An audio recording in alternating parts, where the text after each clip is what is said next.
Safety, security, standards of education, transportation, communication language ఇవన్నీ విషయాలను పరిగణిస్తే మేమసలు ఈవెన్ జార్జియా వచ్చేసి భాగ్యలక్ష్మి ఎడ్యుకేషన్ సర్వీసెస్ జార్జియా అని మన ఆంధ్రప్రదేశ్, తెలంగాణ పిల్లలకి ఇంట్రడ్యూస్ చేయడం జరిగింది. సో, హైయెస్ట్ నంబర్ ఆఫ్ స్టూడెంట్స్‌ని ఇప్పటివరకు పంపించిన జార్జియాకు పంపించడం కావచ్చు, highest number of students Georgia నుంచి పాస్ అయిన స్టూడెంట్స్ కావచ్చు, highest number of batches Georgia నుంచి పాస్ అయిన స్టూడెంట్స్ కావచ్చు. ఇక్కడ ఏదైతే మన ఎగ్జామ్ ఇక్కడ ప్రాక్టీస్ గాని, పీజీ గాని చేయడానికి FMG foreign medical graduate exam ఉంటదో, హ్మ్. అది పాస్ అయిన students only Bhagyalakshmi education services Georgia నుంచి ఉన్నారని నేను ఖచ్చితంగా చెప్పగలను. హ్మ్. సో, ఫస్ట్ ఆఫ్ ఆల్ ఇక్కడ తెలుసుకోవాల్సిందేంటంటే, ప్రతి కంట్రీకి ఇప్పుడు ఓవరాల్ వరల్డ్ లోపల ఎన్నో కంట్రీస్ ఉన్నాయి. మోర్ దాన్ హ్మ్. 200 కంట్రీస్ ఉన్నాయి. ఇన్ జనరల్‌గా చెప్తున్నాను. హ్మ్. ఎంబీబీఎస్ అబ్రాడ్ విషయంలో చెప్పట్లేదు. హ్మ్. 200+ కంట్రీస్ ఉన్నాయి.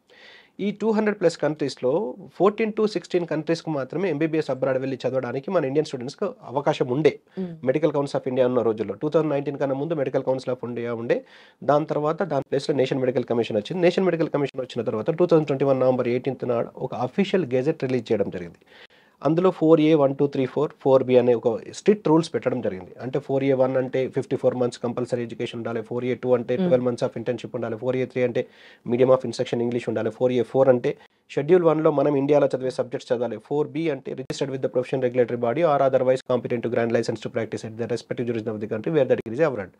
ఇన్ ద సెన్స్ ఈ 4A 1, 2, 3, 4, 4B ఏం చెప్తున్నదంటే ఎంబీబీఎస్ అబ్రాడ్ మీరు ఏ కంట్రీకైనా వెళ్ళి చదవండి. హ్మ్. కానీ ఆ కంట్రీలో మేము చెప్పిన విధంగా duration, internship, language of instruction, subjects, అక్కడ లైసెన్స్ ఇవన్నీ మేము చెప్పిన విధంగా ఉంటే మీకు ఆ డిగ్రీ ఇండియాకొచ్చిన తర్వాత వాలిడ్ అవుతది.